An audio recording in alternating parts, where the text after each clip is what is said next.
In this video, I'm going to show you exactly how to create a bulletproof high ticket sales resume. I get questions about high ticket sales resumes all the time in the communities I work with. And yeah, in this video, I want to show you exactly how to make a good high ticket sales resume. Even if you have no high ticket sales experience, if you do, if you don't, doesn't matter. This video will still help you with that process.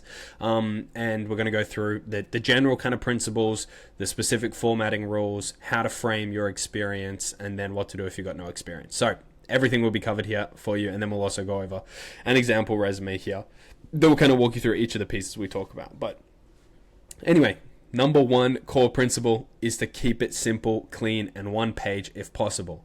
You don't want to have weird formatting and stuff all over the place. You don't want to have 17 different sections and 18 different things you talk about. Like, you want to keep it really simple, ideally one page. If you've got a lot of experience, 2 pages is okay, but there is literally nothing. Like, a recruiter's worst nightmare is seeing like a 5-page resume. So please make sure your resume is never more than 2 pages, ideally 1 page.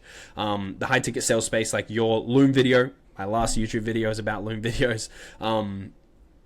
That is your resume realistically of the high ticket space. So not all businesses will even ask for a resume, but this is what to do when they do. So avoid fancy or mismatching colors and fonts. Just keep it simple. I think I speak about it down here. Yeah, just keep it Calibri or Arial, like whatever, but keep it, concise and together, and all the same font, all the same color. I mean, you can have like a different color for the heading stuff, but keep it, 2 colors max. There shouldn't be 18 different colors in your resume. So that's something I recommend avoiding. Skill, interests, and hobby sections in your resume. It's just not important. Businesses do not care what your skills are or what your interests are or what your hobbies are. It just doesn't matter. It's not applicable. So I recommend keeping them out of that. Like, if you're applying to specific offers where you have a skill or an interest or a hobby that relates, you speak about that in your Loom video. You speak about in your application. You speak about that in your interview. You don't need to speak about that in your resume. It's just not important. Now, the structure of the resume, again, simple. Your name, your contact information, talk about your work experience with data to back it up. We'll go over how to do that, and speak about your education. So both your formal education and then any high ticket sales training and education, if applicable, if you have it, right? So that's the structure. You don't need to have a bunch of different sections. These are really the only 2 sections of your resume, is experience and education. That is it. Now, with this kind of structure and format, here's the rules, right? Use a standard readable font. We spoke about that. I don't recommend having like a little sidebar or 2 different columns or a separated layout. Just keep it 1 page. Keep it all together. When you do that, it makes it harder to read. It makes it more confusing to look at. And the only real use of that little sidebar is to put in your hobbies and your skills and stuff that I recommend not even having anyway. So just 1 page, 1 column that's solid with each of your bullet points and your experiences and everything else. I don't recommend having any kind of profile photo in your resume. I know, some corporate people like that. I know plenty of people in the high ticket space use it as well, but your Loom video is essentially that photo, right? Like, the photo is there to show this is who I am. This is how I present myself on camera. This is what my face looks like, right? This is going to be the face of your business as a sales rep. Your Loom video does that. So it's just not important. So yeah. Now, each experience should have a couple of things: your role title, the company you worked for, and the dates that you worked there for. Ideally, there should be just 3 bullet points. If anything more than that, 4. If you have more than 4 bullet points, you're just including stuff that is not necessary, that we don't want to see in there. 3 bullet points, ideally. 4, absolute max. 2, you could do it with 2, but I'd say 3 is probably the nice kind of middle ground. Now, bullet point 1 should be a result-based achievement and number, right? Something that you achieved in this role. If it was sales, how much revenue you generated, or the close rate, or the pipeline that you set, or whatever it is, some kind of metric that you generated in that role. The second bullet point is an additional stat or piece of information. So an additional stat, like maybe like you were the top performer for 6 months in a row or whatever. That's an additional stat, right? You were President's Club or something like that in a more corporate sales role. That's a stat. That's an achievement, right? If you don't have something else to throw there, that's fine. Talk about what you sold, who you sold it to, who you served, right? If you weren't selling, still who you served, who you worked with, what the prospects or clients that you're dealing with were in that role, so you can give a little bit more context. Now, If you've provided the achievement here and then a second stat, then in this third one, the additional info would be what you sold, who you served. If you spoke about what you sold and who you served in this second bullet point, you just provide additional information, context about the process, what it looked like in that role. More standard kind of resume stuff where you get into explaining things a little bit. But at the end of the day, what a lot of people do in these bullet points is explain everything about the role. All the nuance, all the detail, not important at all. High ticket sales businesses, when they look at your resume, they're not looking in detail. They're looking very briefly at a couple of things, and we'll speak about that right now. So, the business owner's perspective. Do you stay in roles long enough, right? They're looking to see that when you speak about the dates that you were in a role, you didn't just go 1 month here, 1 month here, 1 month here, jumping from role to role, position to position. They want to see commitment. They want to see longevity. They want to see that you're a team player who doesn't bounce and offer hop, as it's called in the space, right? So that's kind of number one that I see businesses talking about when they speak about resumes. Second thing is, have you generated results, right? They don't want to hear about the whole context and process and all of the details. That cannot be your first bullet point. They want to hear about what did you generate? How did you impact this business? What did you actually create and do for the company you worked for? Because nothing else is important. Nothing else matters. This business owner that's reviewing your resume, or this recruiter that's reviewing your resume, doesn't care what the process looked like, what the full business inside scoop is. They care, what did you contribute to this company? Because you could have worked for a business that had all this process, all this stuff going on that's really fancy and sounds really nice, but you did absolutely nothing in your role there. And recruiters in that instance won't want to hire you. But if you've just told them all of this stuff, they're going to think that maybe you're a good prospect, and they're going to interview, and they're going to be very disappointed, right? So make sure that you're speaking about results that you've generated. And then they also care about relevant training as well, right?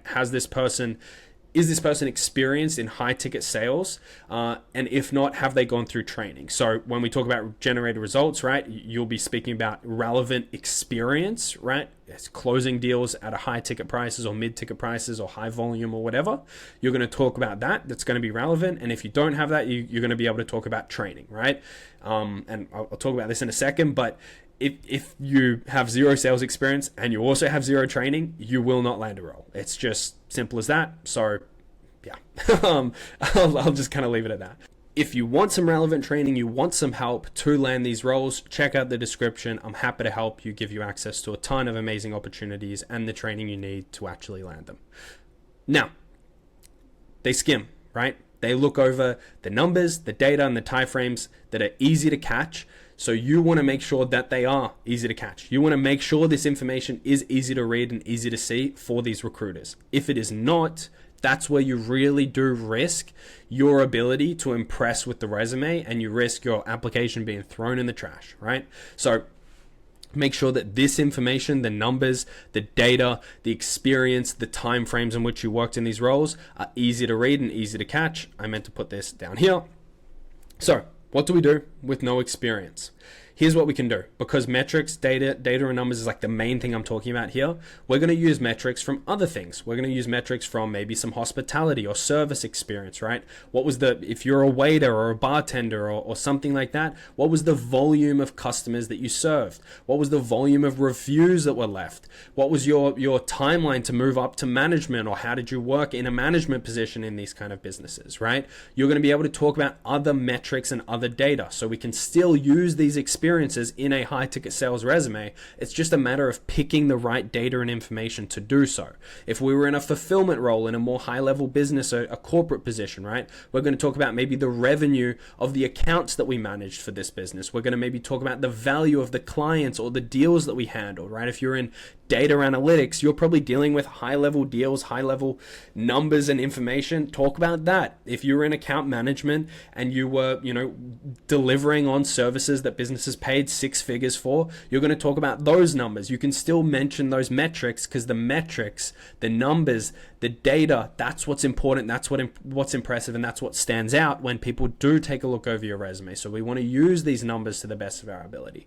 If we're in a marketing role, we talk about it almost from like a setting position in high ticket sales, where we're generating a pipeline, right? We're generating pipeline value for the business. We're putting calls on the calendar. We're generating leads. We're producing potential eyeballs for the business, right? We're increasing conversion rates. We can find this data and these numbers from a marketing perspective and use them we can take the sales numbers based on the marketing input you did for the business and the output of those inputs you made, and we can speak about those numbers, right? So that's what we talk about here for marketing. And now for anything educational, right, where we invested in training, or you went through courses, or you went through a bunch of YouTube stuff, or you did a bunch of mocks, we're going to talk about that, right? The number of mock calls you did, the hours of training you spent, the mentorships and the coaches you invested in, all of this kind of education and training and information you went through. We can talk about that to show that we have some experience in the high ticket realm, right? Now, my final word here before we get into the example resume is going to be, if you don't have any experience at all, you don't have any numbers or metrics that we can pull out from any of these three, if not sales, right? Or training, you don't have any training, you haven't done anything in the space, you're not ready to apply, right? You shouldn't realistically be it's fine if you're watching this video. Thank you for watching the video. Drop a subscription. But you're not in a position where you're ready to apply, right? Because you don't have anything you can put on a resume, you don't have anything you can put in a Loom video, and it's going to be almost impossible for you to land a role. So if you haven't, build some real training volume. You can self-educate yourself through YouTube, through mock calls, through joining free school communities and Discord communities and whatever else, and getting in and amongst the space and learning from people in the space.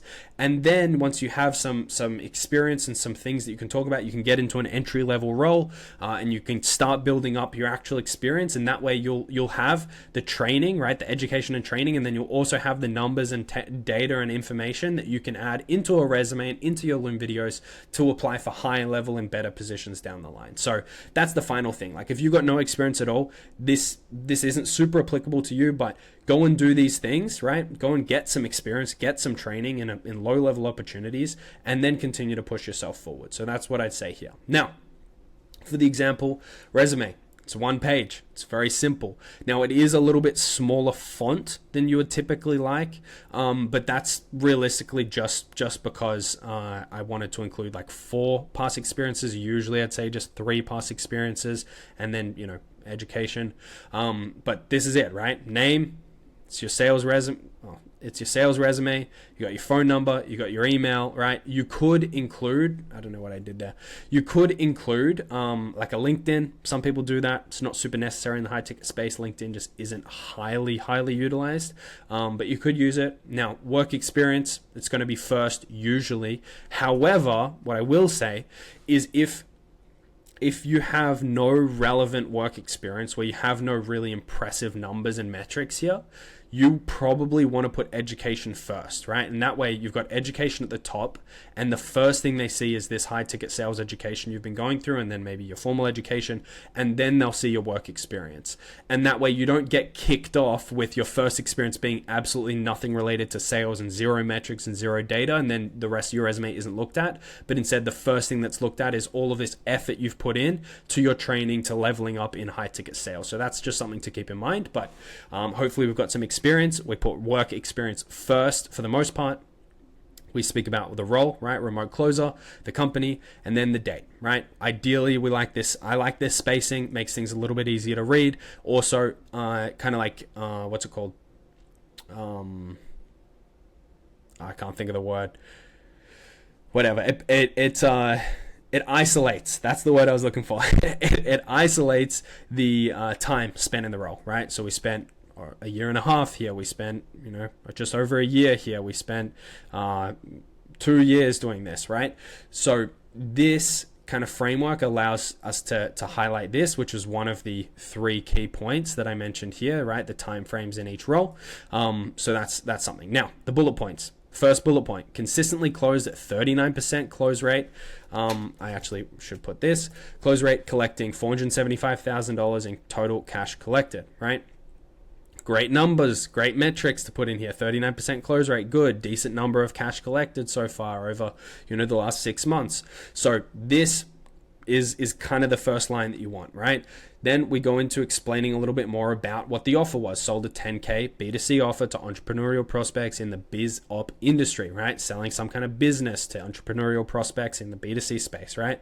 Now we've got an additional kind of piece of information, because we spoke about, if we go here, we spoke about the additional info and kind of context and process, or sorry, we spoke about what we sold and who we served. So we'll speak about something else here. Average top 3 on a team of 15 closers for 6 consecutive months, right? Some other kind of metric data point, right? And you might not have all of these achievements and whatnot. We can just add in something else. You can chat GPT something. At the end of the day, this third bullet point is really not important. This first bullet point is, right? The second bullet point, a little bit less so. The third bullet point, very much less so, right? They're skimming your resume. They're just looking briefly. They're going to look down this and going to say, okay, 39% close rate, 475, been there for a couple of months. Okay, decent. Okay, this, right? So that's the way they're looking at it. Now, this is an account manager role. So I wanted to give an example of kind of, 4 different things, right? Remote closing experience, how you write about it. Fulfillment-based experience, how we write about it. Like customer service experience, right? Where we're in like hospitality service experience, how we write about it. And then some kind of marketing experience, right? So these are just examples so that you can kind of take this into whatever your experience looks like. So account manager at BizFlow Solutions for a year and a half, fulfilled on $950,000 worth of client deliverables across 18 marketing agency accounts. Great, we got that metric, we got that number, we got that data in there. It looks impressive. Just under $1 million worth of client deliverables. That looks good, right? That's a cool number. Managed communication pipeline and SOPs between sales, success, and delivery teams. Okay, fine, not super important. Fast track to lead onboarding strategist in 6 months due to consistent performance. That's great. So what I would probably do here realistically is I've messed up this resume. I would put this here because I don't know why it's formatting like that. Anyway, unimportant. Actually, I do. Let me do this. Oh, this is going to be, okay, whatever. I'm not going to bother about the formatting, but you would want to make sure that the formatting is right. So, fast track to lead onboarding strategist for 6 months due to consistent performance, right? That's a good metric data piece for that second bullet point. And then the third is just giving a little bit more context on the role, right? So that's the way we'd look at it. There we go. I fixed the formatting. Anyway, now the second role, being a waiter at the Garden Grill for just over a year. Okay, cool. Handled 10,000 plus customer interactions, handling 75 plus engagements per day. Okay. In this, I'm not saying waited and served tables at the Garden Grill, blah, blah, blah, right? I'm using the metrics and data because I was here for just over a year. So likely I probably had thousands of customer interactions if I was having 75 plus per day, right? Like the maths that we do here, 75 per day. Let me do it on my phone so I'm not saying numbers that aren't true. We did 75 per day, right?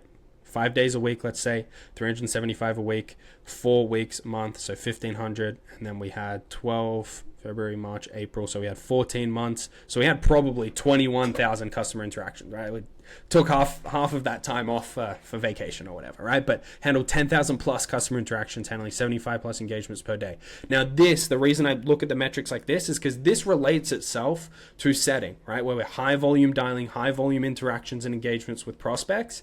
So having these numbers can closely relate to that 75 plus per day. Okay, my KPI for my high ticket sales role is $100 per day.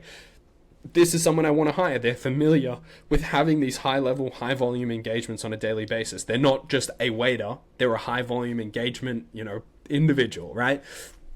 So we're just cooking up a little bit on how nicely a waiter role looks. Now, manage top 3 customer review rankings based on post-visit surveys, blah, blah, blah, right? Top 3 is the important thing here. Okay, top 3, I like it. Nice, they're a top performer. That's what I'm looking for when I'm hiring, right? And then assisted management and training and new weight stuff, right? That's just additional information about what you did in that role. But what you'll notice is I'm not talking about literally anything to do with what the role actually realistically looked like, right? I'm not saying I was serving tables and bringing food out on time, because that is not important. What's important is something that's going to stand out and make you look impressive. So that's what I'm talking about there. Now, copywriter, so this is in marketing. We generated $325K in pipeline value for coaching clients, optimized landing pages and emails. Okay, so looking into a little bit more about what the role looked like. Delivered 50 plus full copy assets, including BSLs, onboarding sequences, and lead magnets. So this is like showing I understand the space, I understand what the marketing side of the business looks like. So it's good to include in a resume if you have something like this, because this is a part of the process and it's beneficial to know it, right? Supported 10 plus sales teams in improving show up and close rates with strategic copy. Cool. So I would realistically, again, probably move this bullet point up to the top or up to second, just because it's a little bit more directly related to high ticket sales, right? A supported 10 plus sales teams. Like the second I see that, I'm looking, okay, this person's a little bit more experienced in the sales side of things rather than delivered marketing assets to businesses, right? So something else to look at there. I'll put it in here just so you can see it, kind of the final version. And then education, right? High ticket sales training. So we want to put this first because it's more applicable, right? We don't want the Bachelor of Business at Melbourne University, which I definitely didn't get because I dropped out after 2 weeks. But we want to talk about the education in high ticket sales, right? High ticket sales training. From wherever until present, right? You should still be training, you should still be repping, right? Conducted 100 plus hours of internal call reviews with mentors, Bill Billison and Bob Bobby, right? We want to mention any mentors, any coaches that we work with, anyone that's a reputable name in the space, we can mention them in here. It's going to give a little bit more value to this resume and to this experience rather than just completed 100 plus hours of internal call reviews, right? Because if you just say that, then, you know, sure, you might have been reviewing your own calls, but if you know jack shit about sales, how are you going to review calls, you know, positively, right? So just something to think about. Completed 75 plus mock sales calls and role plays across sales communities, right? So this is highly beneficial because it shows that we've been getting reps in, right? We've been doing reps. Not a lot of people can realistically pull out these numbers. And like I said before, if you've got no experience, these are the kind of numbers you need to be doing. You need to be getting on multiple mock calls every single day and honing in and refining your craft. Because if you're not, how are you going to show commitment to these businesses and get them to hire you, right? So something to consider. Reviewed 150 plus hours of sales training, including John Johnson's, closedmdeals.io's, and Andy Anderson's frameworks, right? Like just throwing in some random stuff here, but like, you know, you get the idea. So this is how we speak about the education. Again, we want to pull out the numbers of actual experience and inputs we've been doing into the space to show we are experienced, we're not complete beginners, right? So hopefully that makes sense. If you got any questions on any of this stuff, drop them in the comments. Happy to answer them. Reach out to me on Instagram. Happy to connect with you there. And yeah, that's pretty much everything. Thanks for watching.